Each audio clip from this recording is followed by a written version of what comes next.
이럴 때는 전화하세요. 보일러가 고장나면 전화 주세요. 농번기에 일손을 못 구할 때 전화 주세요. 어려운 일이 있을 때 주저하지 말고 연락하라고 하는 이는 바로 충북 영동에 있는 물안계곡 옆 작은 교회에서 목회를 하고 있는 김선주 목사.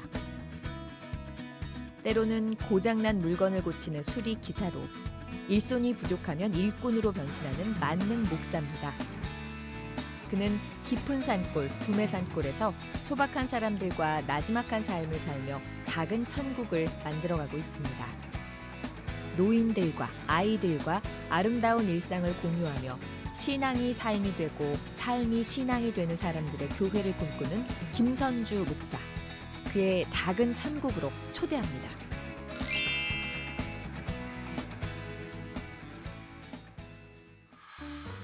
여러분 안녕하십니까? 새롭게 하소서 김학중 목사입니다. 안녕하세요. 전혜진입니다. 깊은 산속 옹달샘. 옹달샘이 아니고요. 깊은 산속 네. 깊은 교회에서 오신 네. 물안계곡 김선주 목사님을 이 자리에 모셨습니다. 어서 오세요, 목사님. 목사님 어서 오세요. 반갑습니다. 이야. 아니, 물안계곡 하면은 그 교회 이름만 들어도 네. 이렇게 자연 경치가 정말 정말, 산골이라는 생각이 들거든요. 어느 정도로 들어가 있는 교회인가요? 충북 영동군에서 가장 두메 산골이거든요. 두메 산골이에요, 예, 정말. 백두대간의 그 중심 줄기에 있는 이야. 산이고요. 해발 네. 한 500m 위치에 마을 위치에 있습니다. 500m요? 예, 예. 그럼 굉장히 교회 높은 가려면 예. 많이 높습니다. 네. 네. 거기가 제가 듣기로는 국내 최대 원시림 지역이라고 들었는데. 계곡 전체가 네. 원시림입니다. 한 네. 면소재지에서부터 한 15km 이렇게 들어가는데요. 아직 다듬어지지가 않았나 봐요, 주변 이제 좀. 길만 이렇게 났는데 네. 들어가면서 계속 그 숲이 있습니다. 주민들은 몇 분이나 사세요? 82가구 되는데 거의 1가구 1인. 네, 1인씩 네. 살기 때문에 그 비례합니다. 80여 명 정도 예, 예. 되는군요. 예, 그럼 평균 연령대 한 70대 되시겠어요, 그죠? 아니면 80대 초반입니다. 80대 아, 초반 80대 평균 초반이요? 연령이 예. 그럼 교회들 많이 오시나요? 시골이기 때문에 마찬가지입니다. 다른 교회하고. 그런데 조금 많이 생겼고요. 또 네. 주일학교 아이들이 많습니다. 주일학교 아이들이 산골인데요? 예, 예. 어떻게? 거기가 저희 마을 아이들은 몇 명 안 되는데요. 네. 그 계곡 밑으로 바깥으로 동네마다 제가 아이들을 이렇게 데리고 오죠. 연소지까지 한 15km 떨어져 있는데 차 운행을 해서 오히려 꽤 밖으로 먼 나가는 게 거리인데. 아니라 오히려 아이들이 들어오는군요. 예, 안으로 들어옵니다. 요즘 이제 농촌에서 목회하시는 분들은 되게 맥가이버가 되지 않으면 그러니까요. 신앙만 갖고는 목사가 할 수 없다. 그러니까요. 워낙 이제 그 노령의 어른들이 많이 사시니까 가서 목사님들이 젊으니까 네. 뭐 고장나면 전천후로, 고쳐주기도 하고 못하는 게 없어야 되는데 우리 김선주 목사님의 별명이 네. 맥가이버 정도가 아니라 김반장. 김가이버. 김반장. 김반장님. 김반장. 네. 젊은 사람들이 이해할 수 있는 아주 상식적으로 이해할 수 있는 그런 문제에 대해서 노인분들은 굉장히 두려워하시고 어려워하세요. 그렇죠. 그래서 네. 텔레비전에 채널이 바뀌어서 안 나오게 되면 그런 거. 리모컨을 잘못 눌러가지고 일부 입력 상태가 됐는데 그거를 굉장히 고장났다고 생각하시고 해결을 못 하시는 거예요. 그리고 그 보일러에 막 그 에어가 찼다든지 네. 뭐 이런 문제 아니면은 접촉 불량이 있는 어떤 전기 제품 문제 네. 이런 것들이죠. 그런 건 기술이 없어도 누구든지 쉽게 이해하고 해결할 수 있는 문제인데 노인분들은 그게 어려우시니까 저한테 전화를 주십시오. 그렇게 해서 제가 찾아가서 그런 문제를 해결해 주는 거죠. 제가 고차원적인 기술 문제를 해결해 주는 건 아닙니다. 아니 그러면 이제 소소한 것부터 네. 다 목사님이 이제 뭐 부르게 되면은 정말 하루 종일 오늘은 여기 불려갔다 저기 불려갔다 정말 그러다가 또 농사일도 도와주시고. 도와드리면 얼마나 도와드리겠어요. 근데 시골에서는 농사가 소통의 언어이기 때문에 말이나 문자로 어떤 소통하는 게 아니고 네. 현장에서 직접 소통하는 부딪히면. 언어가 있는데 예. 소통하기 위해서 제가 같이 현장에 있어주는 거죠. 네, 그러면요, 우리 목사님께서 김 반장님 노릇을 얼마나 열심히 하시는지 네. 제가 목사 사용 설명서라는 거를 아니 저도 뭐 같은 발견했습니다. 목사지만 목사 네. 사용 설명서 처음 처음 들어봅니다. 들어보죠. 이럴 때는 전화하세요. 네, 이게 예. 뭡니까 목사님? 목회를 하다 보니까요. 네. 교인들하고 목회자하고 이렇게 갭이 상당히 있어요. 네. 예. 그 교인들의 생각으로는 목사님은 이렇게 모셔야 되는 분, 네. 그리고 어떤 사제라고 하는 구약적 사제 관념을 이렇게 보고 그렇게 하시더라고요. 네. 물론 그게 틀린 그 시각은 아닌데 농촌에 있다 보면은 그 교인들의 삶 속으로 그 지역 네. 사회 속으로 목회자가 같이 들어가야 되는데 그 교인들의 어떤 성도님들의 생각이 인식이 그거를 방해를 하더라고요. 목사님이니까 무조건 선대해야 된다는 그렇죠. 생각에. 예. 목사님은 말씀 연구하고 네. 기도하고 예. 이렇게 하는 존재로만 그냥 생각하시더라고요. 홀리하신 분. 예, 홀리한 사람으로만 이렇게 이해를 하더라고요. 그래서 내가 마을에 농번기 때 바쁠 때는 마을 사람 일해주고 오면은 표현을 안 하시는데 네. 굉장히 불편해하시고 오히려. 예, 그렇게 하세요. 그래 목회자가 이렇게 하는 것이 농촌에서는 이렇게 하는 것이 전도 활동입니다. 일하는 사람들을 일터에 가가지고 나는 일도 안 넣고 그 와이셔츠 입고 넥타이 메고 가가지고 예수 믿으세요 하게 되면 네. 그거는 전도가 아니고 네. 그 사람들에게 욕먹는 일입니다. 와. 예, 그래서 사람들이 필요한 현장에 가지고 그들이 물을 원하면 물을 주는 것이 이게 전도입니다. 네. 근데 보면은 뭐 보일러 고장 났을 때 텔레비전 안 나올 때 냉장고, 냉장고, 전기 이런 거 안 될 때 다 저한테 전화 주세요. 그리고 뭐 어디 뭐 농번기에 뭐 일손 모자랄 때도 하시고 마음이 아프거나 괴로울 예, 때. 또 뭐 이렇게 몸이 아프면 네. 나 불러주시고 근데 10번째 보면 이거 진짜 여기는 보입니까? 경로당에서 고스톱 칠 때 짝 안 맞으면 전화하십시오. 이게 무슨 소리예요, 목사님? 이게 어떻게 목사님이 이렇게 또 대놓고 얘기하셔도 됩니까? 과거에 좀 이런 경험이 많으신가 보죠, 목사님? 농번기가 아닌 겨울철에는 노인들이 네. 경로당에 모여서 이렇게 권사님들, 노 권사님들이 이렇게 화투를 치고 계세요. 네. 제가 들어가면은 열중해서 막. 예, 갑자기 가늠하다 들킨 여자처럼 예. 화들짝 놀라가지고 어쩔 줄을 모르시는 거예요. 오메오메 그러시면서. 예, 예. 그러면서 얼굴이 홍당무가 돼가지고 뭐 네. 이거를 감추기도 하고 막 그렇게 하세요. 그래서 네.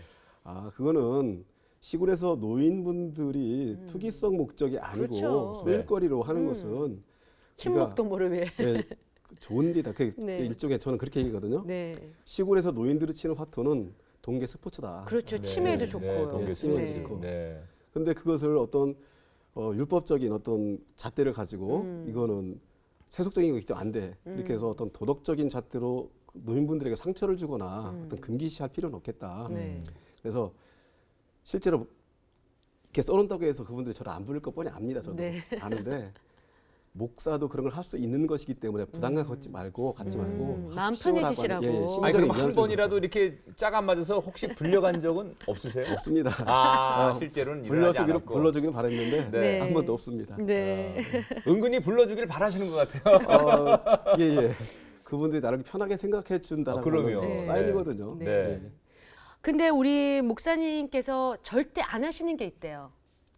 절대 안 하는 거. 절대 안 하시는 게 있대요. 전도를 안 하신다고 네. 들었습니다. 이것도 무슨 얘기예요? 교회에서 절대 예. 안 하는 것 중에 하나가 전도다. 예. 네. 어허. 저도 전도를 안 할 뿐만 아니라 네. 주일 예배 때 한 번씩 반복적으로 구호를 시킵니다. 제가 선창하고 네. 교인들이 후창하도록 시킵니다.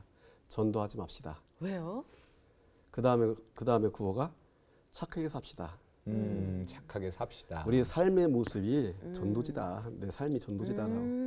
내 삶은 엉망이고 비도덕적인데 예수 믿으라고 하게 되면 사람들이 예수님을 욕한다. 말만 내우셔서. 예, 예. 네. 그러니까 전도라는 걸 저는 다르게 해석합니다. 그러니까 도를 전한다라고 하는 한자의 개념이 아니고 어떤 전도체, 전기가 통하는 걸 전도체라고 네. 하지 않습니까?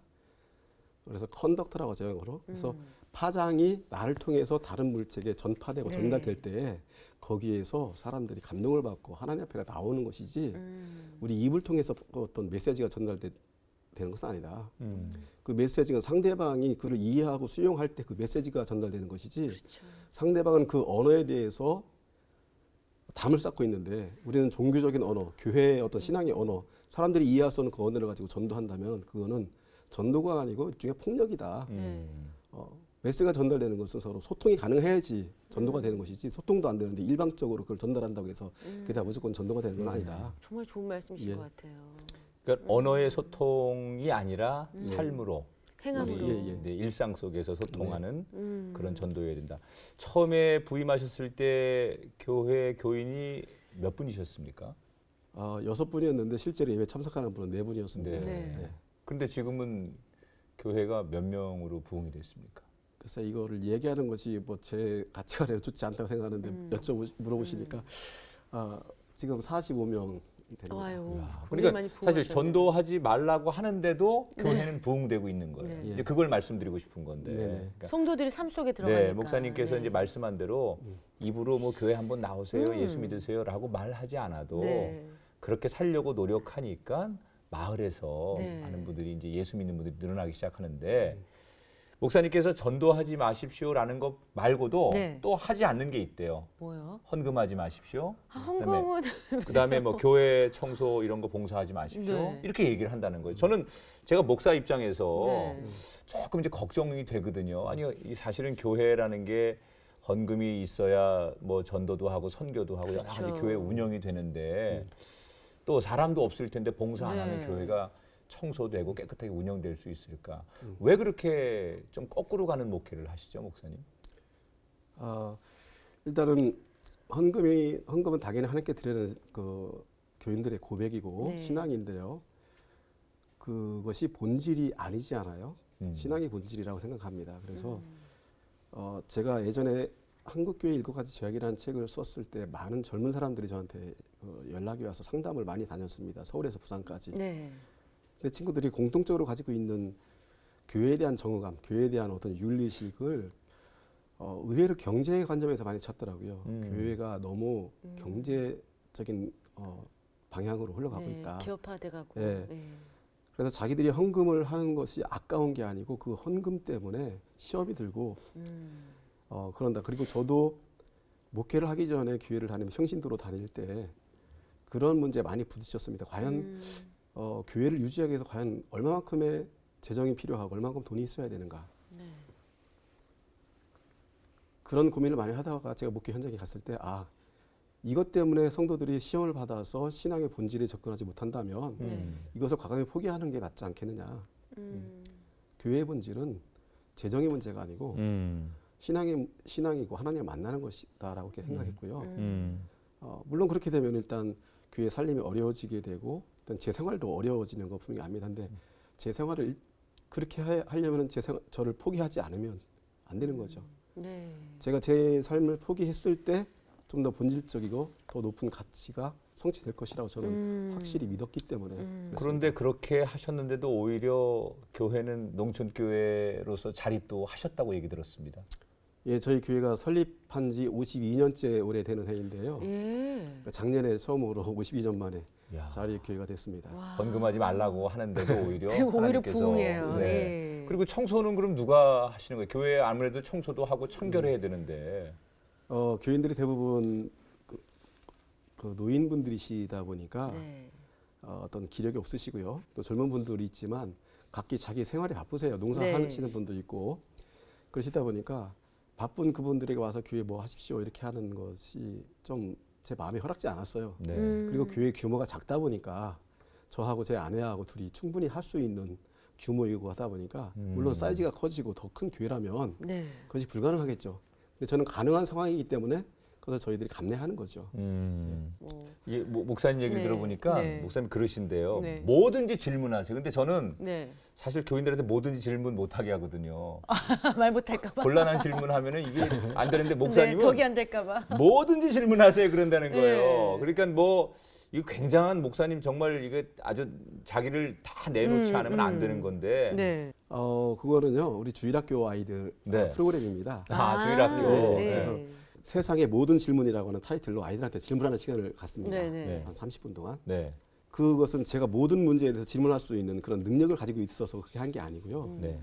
아이 첫 번째 목적은 아이들이 질문할 수 있는 사람으로 인격체로 성장했으면 하는 그런 바람이에요. 마음 놓고 표현하도록. 예, 네. 어떤 문제가 정답이 있는 것이 아니고 삶이라고 하는 것은 특히 신앙에 있어서 1번 문제는 답이 2번이겠다가 아니고 1번도 될 수 있고 4번도 될 수 있는 문제. 신앙의 문제잖아요. 네. 그래서 우리 신앙의 문제점이 현대 교회들 가지고 있는 신앙의 문제점이 항상 어떤 모범, 모델을 제시하고 이대로만 살아가고 가르치기 때문에 자기 스스로 생각할 수 있는 신앙을 사람들이 못 갖기 때문에 네. 네. 좀 성숙하고 인격적인 신앙인으로 성장시키기 위해서 그런 거고 두 번째 큰 목적은 그거예요. 세상의 모든 질문에는 항상 답변이 있는 것이 아니다. 우리 인간이라는 존재들이 결국은 모든 문제에 답변할 수 있는 그런 존재가 아니다. 우주를 창조하시고 통치하시는 하나님의 세계를 우리가 어떻게 그걸 다 헤아릴 수 있겠느냐. 인간은 답할 수 없는 문제가 답할 수 있는 문제보다 훨씬 많다. 많다. 네. 그 앞에 우리는 답할 수 없는 문제 앞에서 우리는 겸손할 줄 알아야 된다. 사실 이 패러다임 만들어주려고 제가 그걸 하는 그렇군요. 겁니다. 그럼 아이들 주로 어떤 걸 질문하나요? 그게 궁금해요. 기억에 남는 질문. 하나님이랑 예수님이랑 싸우면 누가 이겨요? 다 그 수준에. 그래. 또. 하나님이랑 예수님이랑 싸우면 네. 누가 이겨요? 그 질문 나올 것 그렇죠. 같아요. 예, 예. 그럼 뭐라고 대답하세요, 목사님? 이 세상 많은 사람들은 다 싸우지만 네. 안 싸우는 사람도 있다. 네. 아, 그치, 정답이다. 그치, 그치. 예, 예. 아, 너희들은 다 싸우는 사람만 보고 자랐지 않니? 네, 학교 네. 가서 시험 보고 나면 몇 등인가 서로 경쟁해서 그렇게 살고 있지 않니? 네. 근데 하나님 세계에서는 싸우는 게 없다. 없어. 네. 또 어떤 아, 질문들이 있나요? 예수님은 목숨이 몇 개인가요? 아, 예수님은 아, 목숨이 몇 목숨이. 예, 개인가? 그 부활절 날 나온 질문입니다. 네. 아, 그럴 수 있지. 아이들의 눈높이에서는. 그러니까 그 질문이 굉장히 가볍고 우스운 질문 같은데요. 굉장히 신학적인 질문입니다. 그렇죠. 네. 이게 신학으로 가면. 예. 네. 그러니까 예수님이 십자가 못 박혀 죽으시기까지 한 생애가 있으시고요. 그 다음에 부활하셔서 또 한 생애 있으시고요. 네. 또 승천하셔서 또 지금 하나님 우편에 앉아 계시는 그 생애가 있는데 그 목숨이라고 할 때 어디서부터 어디까지를 목숨이라고 우리가 정의할 수 있느냐. 이게 신학적인 답변이 고민이 필요한 질문이거든요. 네. 아이들은 단순하게 어떤 부활절에 맞춰서 단순하게 그냥 생각 없이 던진 질문이지만 네. 저한테는 그게 굉장히 신학적인 고민으로 다가오는 거죠. 네. 또 노인들이 많으시니까 네. 설교하거나 뭐 이렇게 속해드리다 보면 그 할머니들이나 할아버지들의 그 굉장히 그 엉뚱하고 순진한 이야기들을 이렇게 듣다 보면 정말 때로는 너무 우습기도 하고 그런 분들이 또 정말 아름답게 보일 때도 있을 텐데 그런 에피소드 기억나는 거 있으면 한 가지만 소개해 주시죠. 가정 예배를 드릴 때가 있습니다. 네. 그러면은 이야기 설교를 해요. 네. 그래서 어떤 메시지를 전할 때 저희 같은 세대는 문자 세대입니다. 문자 문화 세대입니다. 근데 노인 세대들은 구술 문화 세대예요. 네. 우리는 글로 쓰고 읽어서 그것을 메시지를 확인하고 전달하는 그런 세대라면 노인분들은 이야기를 통해서 구술을 통해서 서로 이야기를 전달하고 메시지를 네. 전달하는 그 세대였거든요. 그래서 성경의 메시지를 이야기를 통해서 제가 이렇게 가정에서는 설교를 합니다. 그래서 한번 군대 귀신 이야기를 그 마가복음 5장에 나오는 군대 귀신 이야기를 했어요. 네. 그래서 이렇게 예수님이 이렇게 해서 지나가시는데 무덤 사이에 있는 어떤 사람이 네. 귀신 들린. 귀신 들린 사람이 나왔는데 그 예수님하고 그 사람 안에 있는 귀신하고 대화하는데 그 사람 예수님이 물어봤을 때 그 사람은 군대 귀신이라고 했다. 그러면서 귀신이 우리 일상 속에서 귀신이 우리 내면 속에서 어떻게 움직이는가, 네. 어떻게 역사하는가. 그래서 우리가 귀신과 우리 싸워야 되는가, 하나님이 우리에게 어떤 힘을 주셨는가, 뭐 이런 가장 기초적인 메시지를 그 이야기를 통해서 전달하는데 그 귀신들이 돼지떼에 들어가가지고 돼지떼들이 네. 바닷가 2,000 빠져 마리. 죽었다. 네. 그게 나오는데 그 한 권사님이 또 툭 튀어나와가지고 하시는 말씀이 아이고 그 많은 돼지가 어쩐 아까워 죽겠다. 아, 그렇지. 그분들의 이 눈높이는 이제 거기에 가는 거예요. 실상에서는. 네. 그렇게 같이 계신 옆에 계시던 한 네. 권사님이 또 그분 94세이신데 네. 이렇게 하신 거. 요새 삼겹살 되게 비싼데 이렇게 말씀하시는 거예요. 되게 아주 야, 이거 참 웃픈 얘기죠. 하지만 또 귀여우시다고 표현해야 예. 될까요? 아니 목사님 설교하는데 갑자기 네. 할머니들끼리 주고받아서 야, 그 현실적인 얘기 돼지떼들 하세요. 어쩐다냐. 네. 그리고 네. 이제 또 네. 아이고. 세상에. 그게 이제 그 기술인 것 같아요. 그래서 이야기가 그러니까 뭐 구술 담론이라고 하는 것이 그렇잖아요.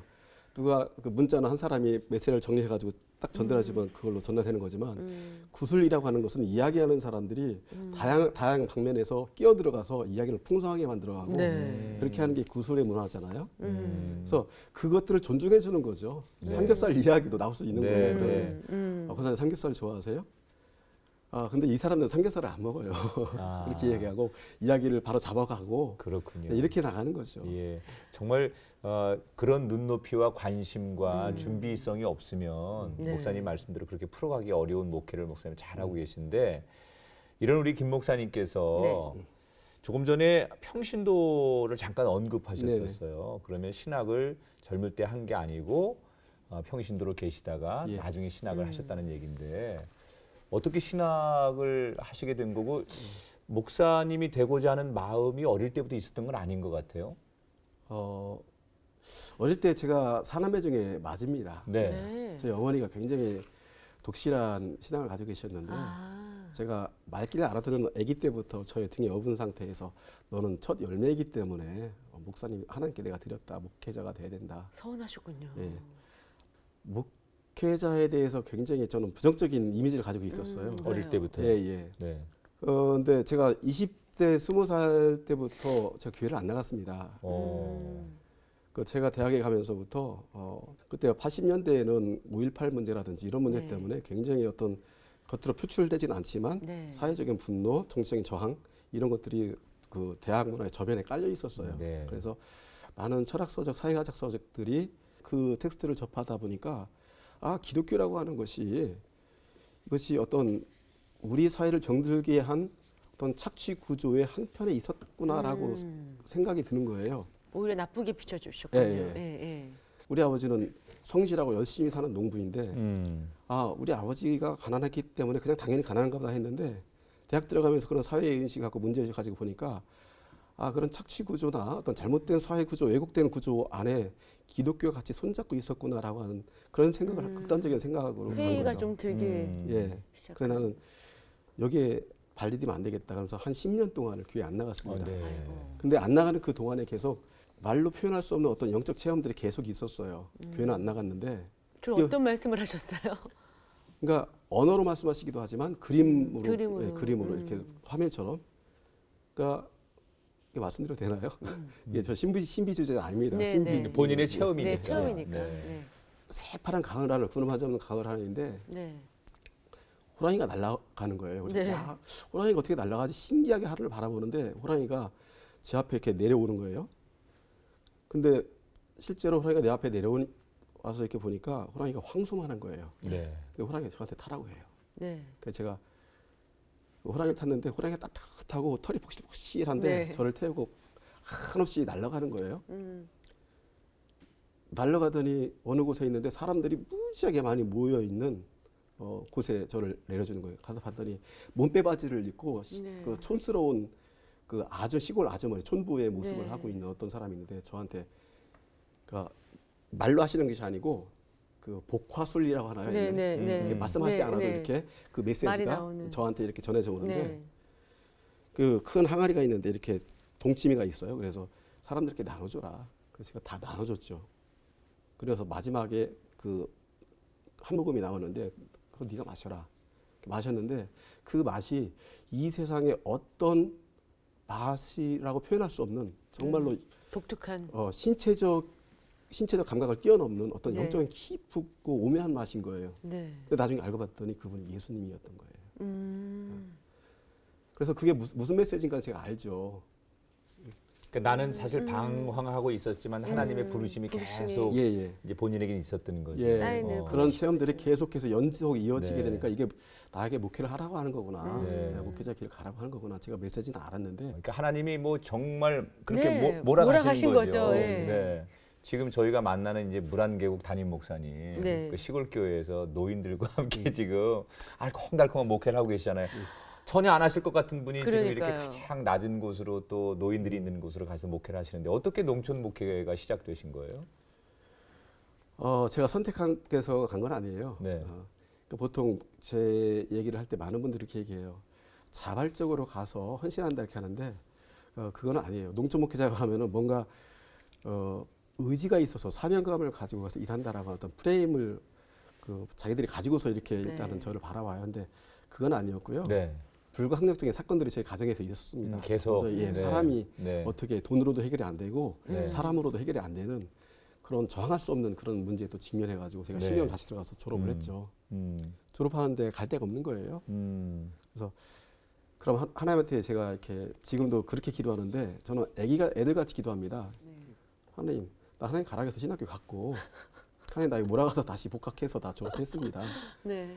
그런데 졸업하고 보니까 나 갈 데가 없네요. 이건 아니잖아요. 이건 아니잖아요. 내가 두 가지를 제시하겠습니다. 나 목회 자리를 주시든지, 제시를 하셨어요? 예, 제가 제시했습니다. 자리를 주시든지 아니면 제 친구가 출판사를 하는 친구가 있는데 내가 돈을 댈 테니까 이 아이템을 내가 사겠다 네. 해서 하자. 그래서 뭐 큰 돈을 벌 수 있는 사업은 아니지만 그냥 먹고 살 만한 사업이었었어요. 네. 하나님한테 제시했죠. 1년 동안에 내가 기도해서 응답 안 주시면은 내 이 친구가 원하는 이쪽 방향으로 내가 하고 갈 싶은 데 테니까 가겠다. 하나님 나 더 이상 타치하지 말라고 제발. 네. 제가 그렇게 기도를 했죠. 네. 12월 30일까지 응답이 없는 거예요. 네. 예. 하나님 감사합니다. 땡큐. 속으로는 되게 기뻤어요. 네, 속으로는 지금 막 기대가 차서. 네. 네. 그래서 그 친구한테 빨리 응답을 전화를 해야겠다. 그 오케이 사인을 보내야겠다 했는데 계속 잊어버리는 거예요. 그 전화를. 전화를 해야 되는데. 내일 아침에 일어나면 빨리 해야지. 네. 거의 1월 중반쯤 됐는데 그 대학원 그 지도 교수님께서 논문 지도 교수님 전화 왔어요. 야, 시골에 노인 몇 명 안 되는데 먹고 살기 힘든데 거기라도 가봐라. 됐습니다. 저는 얘기 끝났습니다. 목회하고는 이제 2년 다 끝났습니다 하고 했는데 집사람이 옆에서 전화를 듣고 있다가 저한테 일단 전화 끊으라고 사인을 보내더라고요. 자기가 응답받았다는 거예요. 거기 가야 된다고 사모님께서는. 예, 예. 어. 지나가다가 포스터를 보니까 부흥회를 한다고 그러더래요. 네. 그래서 마침 불도 켜져 있고 그래서 들어갔는데 그 부흥 강사님이 보자마자 자기 처음 보는 사람인데 이 남편 사역이 결정됐다 그러더래요. 그래서 아, 생뚱맞게요. 네, 생뚱맞게 그러니까 자기도 그냥 스쳐듣고 생각을 안 했는데 네. 전화 내가 그 받는 걸 보고서 그게 네. 생각이 난 거예요. 그래서 전화 빨리 끊으라고. 예, 예, 예. 제 변명의 여지를 찾으려고 네. 그게 언젠데 며칠인데 30일을 지나서 아니야 그랬더니 크리스마스 며칠 전이라는 거예요. 네. 네. 그럼 30일을 전이네. 네. 알았어 가야지. 어. 그리고 아무 생각 없이 그냥 응답으로 왔습니다. 하시고. 그러니까 아내를 제대로 오, 만나셨다니까요. 예. 그래서 아내분이, 그렇게 지금 물안개고 예, 오게 된 겁니다. 가시게 이야, 된 거군요. 정말. 아, 근데 이제 이렇게 막상 가서 하다 보면 현실에 부딪히다 보면 아, 왜 내가 이 농촌에 왔을까? 농촌이 아니고 도시도 있고 또 뭐 사실 뭐 어촌도 있고 그런 생각이 문득문득 들지는 않으시는지. 첫 번째 갔을 때 제가 성전에서 부임했을 때 딱 무릎 꿇었을 때 하나님이 보여주신 게 있었어요. 성도들의 마음 상태를 이렇게 스크린 화면처럼 쫙 보여주시는데 그 뭐라고 할까요? 그 예리한 면도칼 있죠.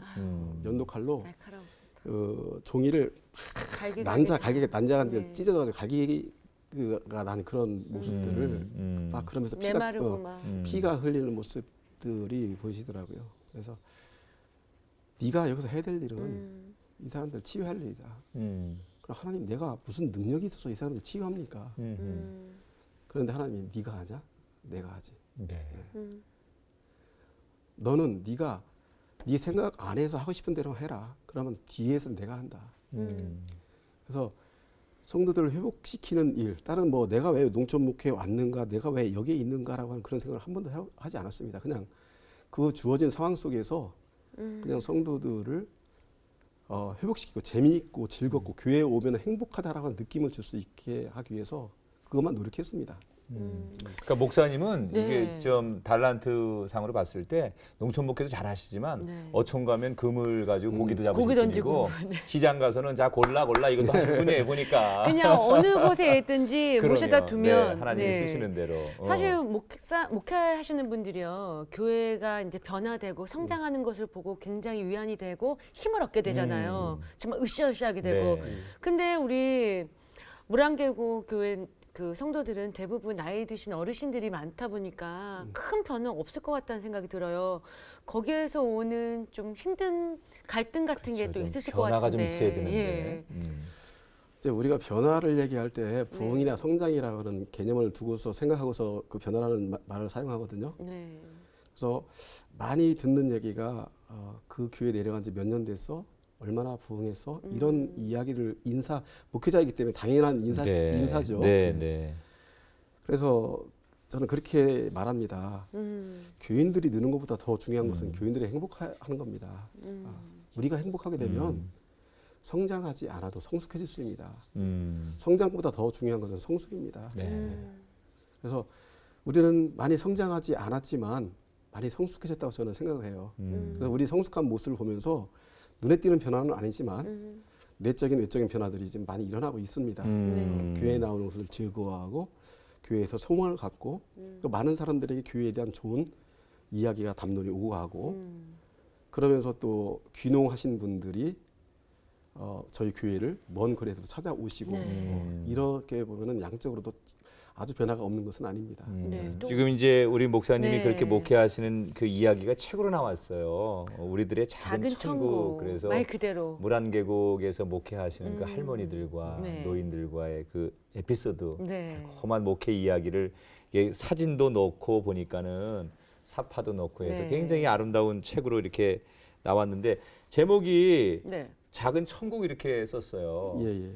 특별히 이렇게 제목을 정하신 이유가 있으신가요? 천국을 하게 되면 어떤 내세 어떤 거대한 공간 담론, 무시간적인 시간 담론으로 이렇게 우리의 인식이 이렇게 뻗쳐 있어요.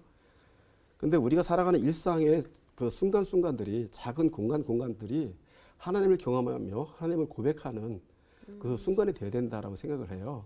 그래서 그 순간순간들이 행복이고 즐거움이고 또 그 순간순간들의 행복과 즐거움에 모여서 교회라고 하는 공동체가 이루어지게 되고 그 교회라고 하는 공동체가 작은 천국으로 기능해야 된다라고 하는 측면에서 또 그렇게 만들어 가야 된다라고 하는 측면에서 그 만들어가는 과정에서 보여지는 나타난 에피소드이기 때문에 제가 작은이라는 수식어를 붙여서 천국을 썼습니다.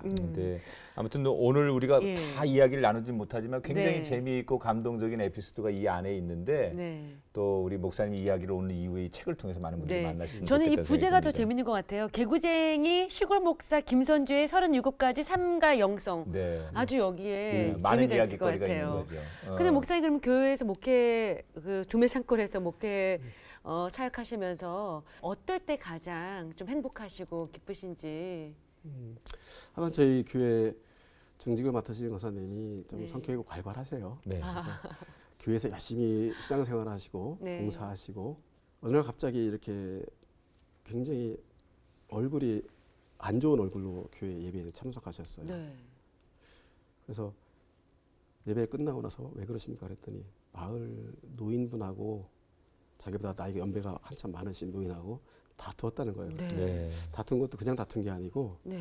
자기가 이렇게 멱살을 잡고 그분을 그 논바닥에 와. 그러니까 넘어뜨리고 뭐 이렇게 하셨다는 거예요. 네.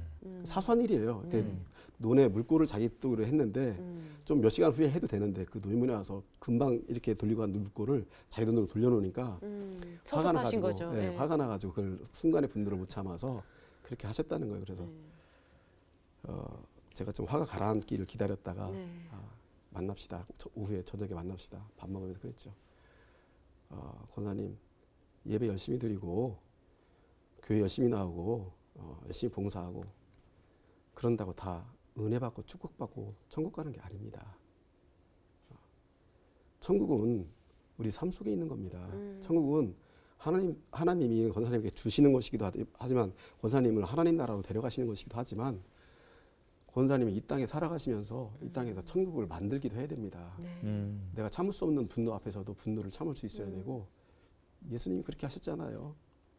참을 수 없는 죄악된 우리 인생을 하나님이 바라보시면서 인간의 몸을 이 땅에 오셔서 자기를 인내하시고 우리를 위해서 희생하셨잖아요. 예수님 믿는 것은 내가 복받고 천국 가려고 하는 목적도 있지만 그 이전에 중요한 과정이 하나 있는데 이 땅에서 권사님을 통해서 천국이 사람들에게 실현돼야 됩니다. 가서 사과하십시오. 제가 얘기했죠. 그랬더니 이 양반이 굉장히 고통스러워해요. 네. 말은 안 하는데 예, 그 얼굴 부딪히는 표정에서 거죠. 예. 굉장히 고통스러워요. 근데 한 달 정도 시간이 지났는데 어느 날 갑자기 얼굴이 활짝 피어가지고 오셨어요. 네. 오지도 않았는데 먼저 말씀하시더라고요. 목사님, 제가 그분한테 가서 무릎 꿇고 사과했습니다. 네. 근데 그 어르신도 저한테 자기가 잘못했다고 같이 사과했습니다. 아, 그러면서 우리는 누구든지 인간의 감정이기 때문에 본능적으로 화도 날 수가 있고 분노가 날 수도 있고 참을 수 없는 자기 존재 연약함을 드러낼 수도 있습니다. 하지만 그때마다 돌이키시고 회개하고 그때마다 서로가 상처를 치유해 주려고 하는 것. 이것이 우리 그리스도인의 삶의 모습이어야 됩니다. 네. 권사님 그렇게 사십시오. 근데 그런 모습을 봤을 때 목회자도 가장 보람스러운 그렇죠. 거죠. 네. 교인들의 삶의 네. 변화를 경험할 네. 때 목회자는 말씀을 적용하는 거잖아요. 네, 네. 네, 네. 아이고. 아니 뭐 그럴 것 같아. 깊은 산 속이니까 이렇게 네. 산삼 캐는 분들 같은 경우 보통 이제 그런 분들 쉼받다 맞아요, 그러잖아요. 근데 그게 이제 사실은 좀 이렇게 어떻게 보면 토속 종교적인 네. 그런 표현인데 네. 교인들 가운데도 그런 분이 있는데 그런 분들에겐 혹시 뭐 어떻게 지도하시거나 또 표현을 하게 하시는지 그런 얘기도 있습니까? 작년에 그 소천하신 그 집사님 한 분 계신데요. 네. 네. 그 집사님이 그 신만이셨어요. 그 신만이 세계에서는 꽤 유명한 네. 이름난 분이었더라고요. 거기도 족보가 좀 있습니다. 네, 족보가 있더라고요. 네. 이제 그분하고 많은 대화를 나눴죠. 그래서 신만이기 때문에 이렇게 하셔야 됩니다. 그런 얘기는 거의 안 합니다. 네, 안 네. 하는데 될 수 있으면 시골 사람들의 그 이야기를 듣습니다. 저는 많이 들으려고 노력을 해요. 그러면 내가 가지고 있지 못한 세계, 내가 경험하지 못했던 세계관들, 시골 사람들의 정서와 그 세계관이 어떤 것인가 이런 것들을 좀 제가 알아야지 전도도 하고 알아야지 그 메시지도 방향을 잡을 수 있기 때문에 될 수 있으면 이야기를 많이 듣는데 그분이 자기가 살아왔던 이야기, 산삼캐던 이야기 이런 것들을 많이 해주셨어요. 네. 그래서 산삼을 캤을 때 산신령한테 신받다라고 하는 것은 산신령한테 감사의 뜻도 있지만 나 혼자 캐서 은근히 내가 혼자 세이브하는 것이 아니고 동료들에게 알려서 그것은 우리 모두의 것이다라고 하는 윤리적인 선포다. 원시적인 공시 공산 사회가 가지고 있는 어떤 공동체 나눔의 네. 어떤 윤리의식이거든요. 그게. 네. 그런 것도 지금 우리가 배워야 될 점이잖아요. 네. 우리가 다른 어떤 종교적 그 관념을 가지고 있다 하더라도 네. 그건 우리가 배워야 되는 겁니다. 그래서 그런 얘기도 잘 듣고 근데 그분한테 놀라운 이야기를 한번 들었어요. 자기가 교회를 나오기 시작하면서부터 하나님을 믿기 시작하면서부터 신받다를 하지 않았다는 거예요. 산삼을 발견하면 그 앞에 무릎을 꿇고 하나님 이 산을 통해서 나에게 산삼을 주신 하나님 감사합니다. 기도가 바뀌네요. 그럼 다른 또 동료들이 그걸 네. 보게 되거나 목격하면 그렇죠. 자연스럽게 하나님을 전하는 거네요. 그러니까 처음에는 사람들이 쭈뼛쭈뼛하면서 그냥 네. 가까이 오지 멋쩍어 않고 하다가. 멋쩍고 네. 하고 그러더라 하더라고요. 근데 나중에 그것이 반복되게 되니까 사람들이 가까이 오더래요. 기도하는데 네. 그러면서 그 다음에 나오는 말들이 아이고 형님께서 이렇게 하나님을 잘 믿고 이렇게 기도하고 그러니까 하나님의 산삼을 또 주셨습니다. 네. 오히려 이런 고백이 인정하는. 나와요. 네. 그래요. 예. 이렇게 물안개국 교회를 우리가 가보진 않았지만 네, 오늘 아유, 왠지 가고 싶다는 생각이 들어요, 막. 우리가 이렇게 많이 익숙해져 네. 있는 굉장히 낯설지 않은 교회 이런 것처럼 오늘 한 시간 네. 동안 느껴졌습니다. 계곡은 있는 거죠 주위에? 교회 바로 옆에 계곡이 있어요. 여름에 한번 가볼까요? 예, 이제 목사님 네. 보내드려야 할 텐데 네. 앞으로 또 어떤 일들을 주 안에서 계획하시고 소망하며 기도하시는지 나눠주시기 바랍니다. 요한 웨슬레이 그런 말했습니다. 세계는 나의 교구다. 그것은 어떤 그 시장을 독점적으로 내가 세계를 시장을 무대로 삼겠다 그런 뜻이 아니잖아요. 그러니까 내가 필요하고 내가 요구되는 곳이라면 그것이 마다하지 않고 달려가겠다라고 하는 그런 뜻이잖아요.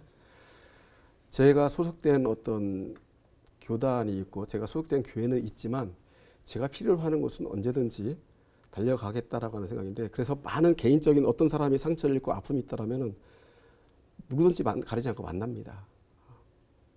그리고 또 하나의 목적은 많은 젊은 사람들과 소통할 수 있는 일을 계획하고 있어요. 그래서 네. 내 이야기를 듣고 싶으면 나를 부르지 말고 내 삶의 현장으로 와라. 네. 그래서 한 번은 그런 프로그램을 했습니다. 지식인 청년을 위한 여름 성경학교 이렇게 좋네요. 했는데요. 예. 담론을 가지고 젊은이들을 만나는 프로그램들을 우리 교회에서 하고 싶은 것이 제 욕심입니다. 네. 네. 그것이 제 기도 제목입니다. 네. 예, 아마 목사님을 통하여 또 하나님께서 작은 한 곳에 그런 새로운 시도와 하나님이 젊은이들을 만나게 해주는 일들을 꿈꾸게 하셨고 그 일을 이루리라고 생각하고 물안계곡의 성도님들과 함께 더 네. 행복한 목회의 여정 그리고 더 넓은 세상을 향하여 하나님 대신의 복음을 나누는 목사님 되길 저희가 기도하고 축복하겠습니다. 네. 목사님 오늘 함께해 주셔서 감사합니다. 고맙습니다. 네. 감사합니다. 네, 첩첩두매 산골이지만 그곳에서 주어진 환경에 감사하며 아주 행복하게 신앙생활을 하시는 우리 물안계곡 성도님들과 김선주 목사님처럼요. 우리도 삶 속에서 소박하지만 하나님의 주심을 감사하며 작은 천국을 이뤄 나갔으면 좋겠습니다. 네, 늘 느끼는 거지만 천국이 멀리 있는 게 아니라는 생각을 해봅니다. 우리의 삶이 어느 곳이든지 기쁘고 평안하고 행복하면 그 자리를 하나님께서 우리에게 천국으로 주신 거기 때문에 여러분의 가정과 일터, 삶의 자리가 얼마든지 천국일 수 있다는 것 멀리 찾지 마시고 내게 주어진 이 자리가 하나님 주신 천국임을 확인하고 누릴 수 있는 그런 새롭게 하소서 가족들 되시기를 바랍니다. 네. 오늘 여기서 인사드리고요. 다음 시간 다시 찾아뵙겠습니다. 고맙습니다.